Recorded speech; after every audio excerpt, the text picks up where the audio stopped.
તો હવે આપણે ચર્ચા કરીએ પારિમાણિક વિશ્લેષણ અને તેના ઉપયોગો. મેં તમને અગાઉ કહ્યું તેમ પારિમાણિક સૂત્રોનો ઉપયોગ કરીને ભૌતિક વિજ્ઞાનના અમુક પ્રશ્નોનો ઉકેલ મેળવવાની પદ્ધતિને પારિમાણિક વિશ્લેષણ કહે છે. હવે કેવા પ્રકારના પ્રશ્નોનો આપણે અહીંયા ઉકેલ મેળવી શકીએ એ આપણે જોઈએ. તો પારિમાણિક વિશ્લેષણની મદદથી કોઈ સમીકરણની સુસંગતતા ચકાસી શકાય છે. તો આ કેવી રીતે કરી શકાય? તો આપણે જાણીએ છીએ કે સમાન ભૌતિક રાશિને આપણે ઉમેરી અથવા બાદ કરી શકીએ.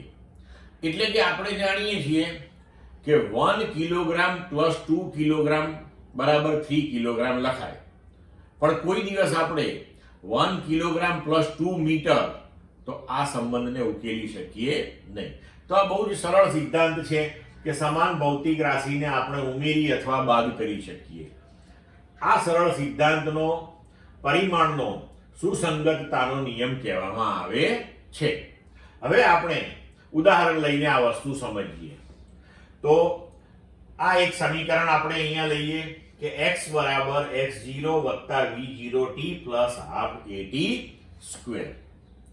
તો આની સુસંગતતા અથવા તો સમાનતા આપણે ચકાસીએ.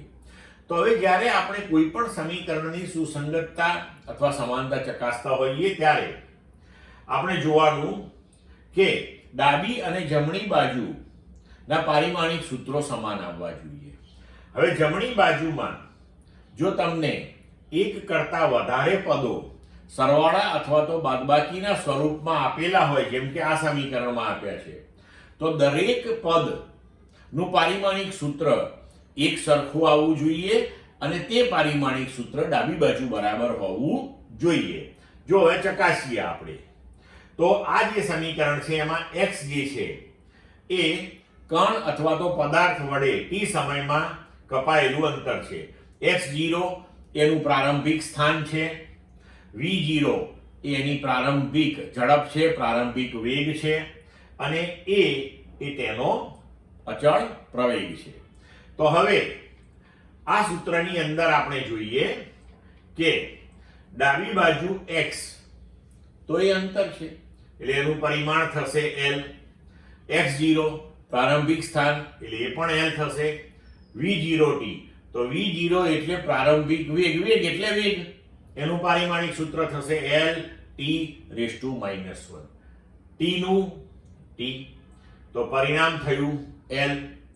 એવી જ રીતે હાફ at², એમાં હાફ એને કોઈ પરિમાણ હોય નહીં કારણ કે એક અચળાંક છે એટલે એનું કોઈ પરિમાણ આપણે લખવાનું નહીં. બરોબર? હવે પ્રવેગ a તો એનું છે l t⁻², અને t નો વર્ગ એટલે એનું થયું t⁻². તો આને પણ છેવટે પરિણામ આપણને મળ્યું l. તો હવે અહીંયા જુઓ તમે કે આ સમીકરણની જમણી બાજુએ દરેક પદ સમાન પરિમાણ ધરાવે છે જે લંબાઈ છે, અને ડાબી બાજુના પરિમાણ જેવું જ છે. તેથી તમે કહી શકો કે આ સમીકરણ પારિમાણિક દ્રષ્ટિએ સાચું સમીકરણ છે. હવે જોઈએ